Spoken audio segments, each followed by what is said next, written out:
Okay, I'm at work, solo, no one else is here, and I am on page 8 for a book club that I have tomorrow. I'm working today from 8:30 to 5:30. I have no freaking time to read, but I think I'm gonna read right now. Okay, so this book is In the Midst of Winter by Isabel Allende. This is my first book by her. I've never read anything by her, despite everyone raving about her stuff. And it is for our family book club that is tomorrow, which is basically my mom, my mom's cousins, and then our generation, the cousins' kids, coming together to discuss books every few months. We don't really have a strict schedule. And this book basically follows 3 people who are kind of thrown together during a snowstorm in New York City. And the first person is Lucia. She is from Chile, and she basically just came to the United States for a year to work at NYU. The reason she came to the States is just because she's kind of like done with a relationship and kind of like in an in-between sort of a stage of her life, and then her daughter lives in Florida, so it's kind of closer for her to be in the United States, even though New York City is really far from Florida. And then there is Richard, who is her landlord and also her boss, so they kind of live together in a brownstone. She's in an apartment like on the lower level, the basement, and then he has like the rest of the house, and he lives alone and just lives his best life by himself, and she kind of judges him for not being super social and stuff like that. And then basically he gets into a car accident during the snowstorm when he rear ends this lady while he is coming home from the veterinarian because he accidentally poisoned his cat. And her name is Evelyn. She is from Guatemala, and she basically borrowed I think it was her boss's car without their permission, and so she wasn't supposed to borrow it anyway. And then she gets into an accident, which makes things worse, and she just doesn't know what to do and doesn't know like how to tell her boss without getting in heaps of trouble.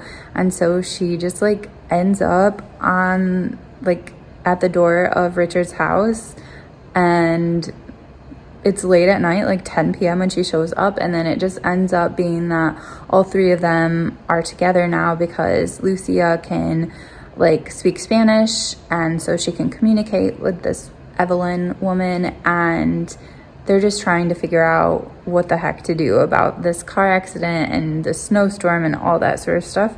That's basically where I am. So far, I think it's fine.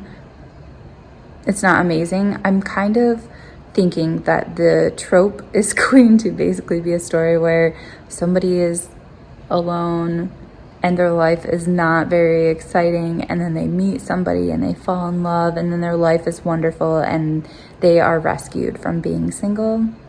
And I hate that trope. So we'll see if it heads in that direction. But yeah, Lucia is really into her boss, Richard.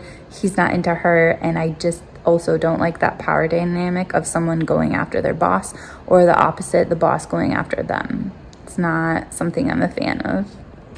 Okay, so the first best part of my job is chatting with coworkers and getting ideas for different things. And I just chatted it up with a coworker who's super like zen and woo-woo and amazing, and also like politically aligned with me, I think anyway.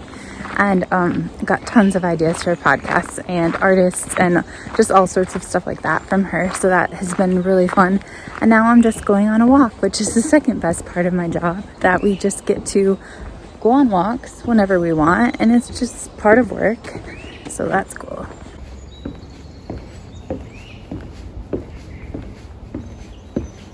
Like, who just gets paid to go for a walk?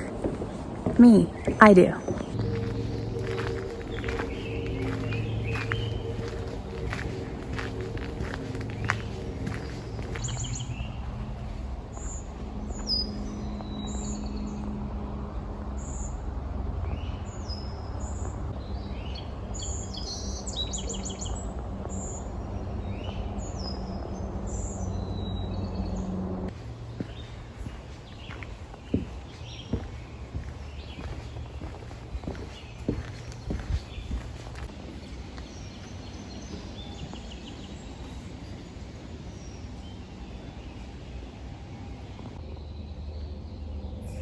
the tannins from the hemlock trees.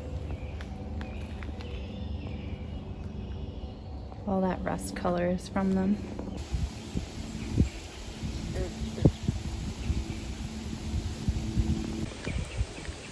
It is such a gorgeous day out.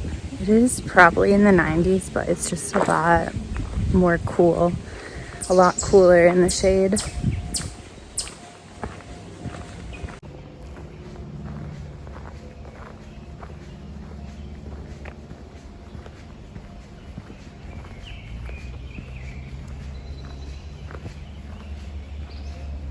I wish my videos had smell, so you could just like smell like the humidity and the forest and like pine scents and dirt and freshness and amazingness.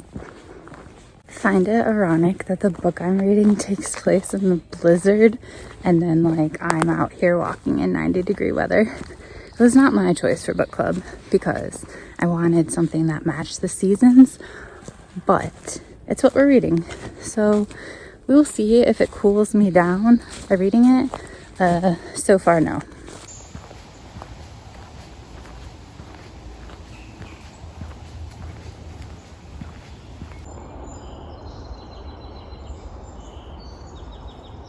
Just got home from work and I have 5 pages left of my book. Tacos. Amelia. Okay, I've eaten my tacos and I just finished In the Midst of Winter by Isabel Allende. And like I said earlier, this is my first Isabel Allende book, and there were parts that I was really sucked into that I thought were exciting or that I thought were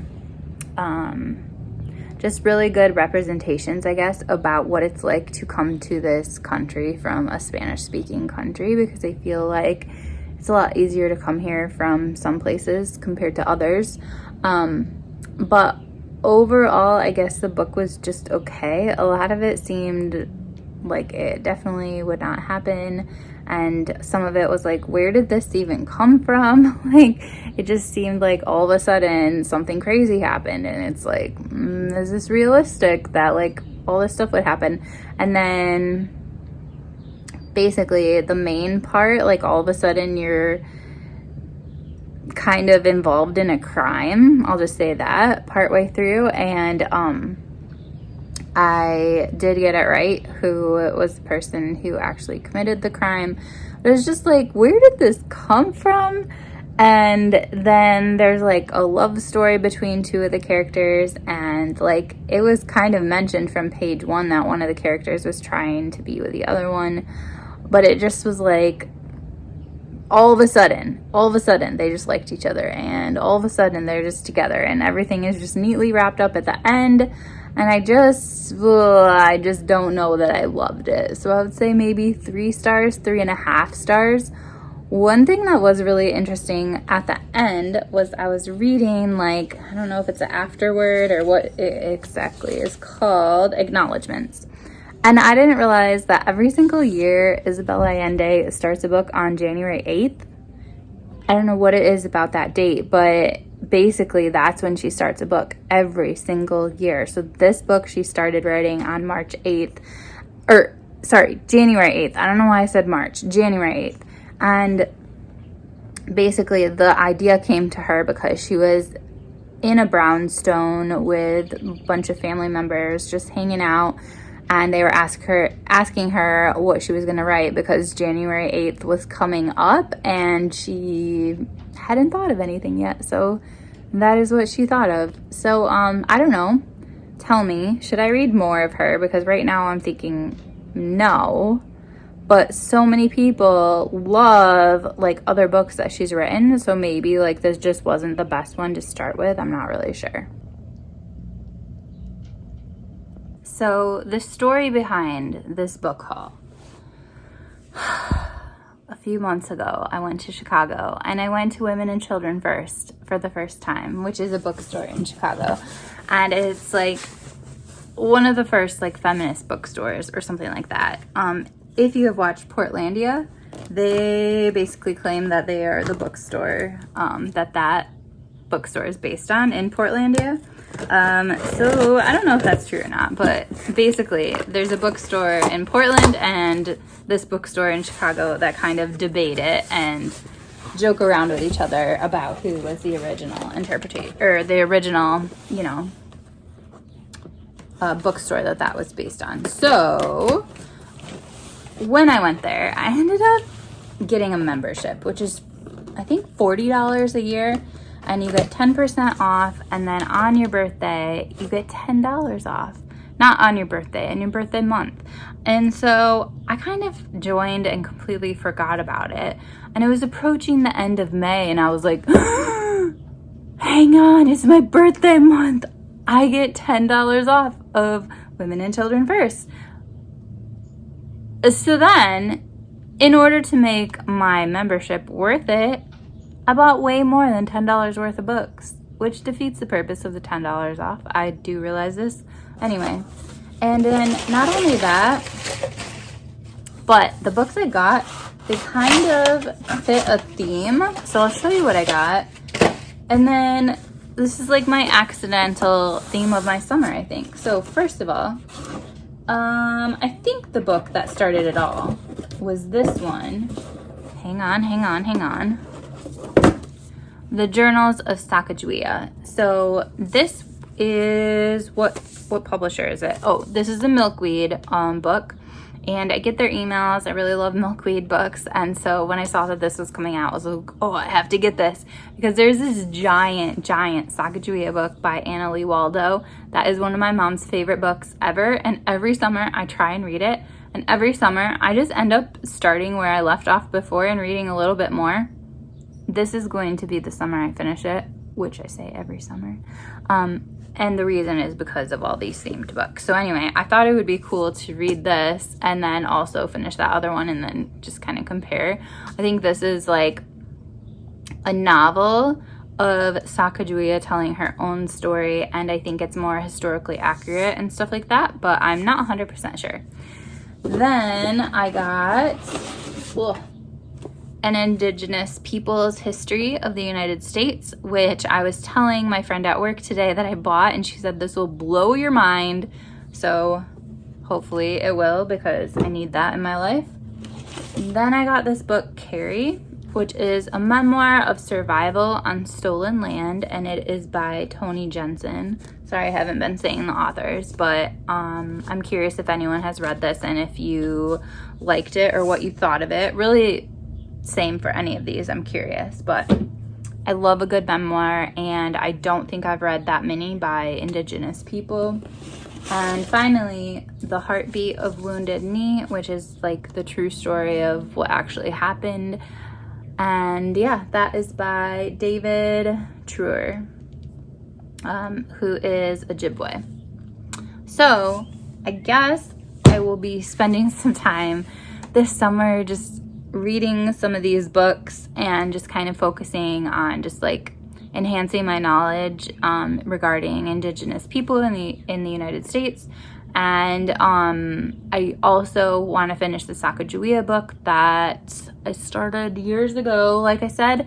And then also on the way to me is the new Angelina Boulay book, or however you say her name, which takes place in Michigan, so that's really cool. The other one that she wrote, her first book, also took place in Michigan, and so it's really fun to read just because they're mysteries and they're fast-paced, but also it's like they take place in places that I know. Like, I just have been near or in these places, and so it's fun to read a book from that point of view as well.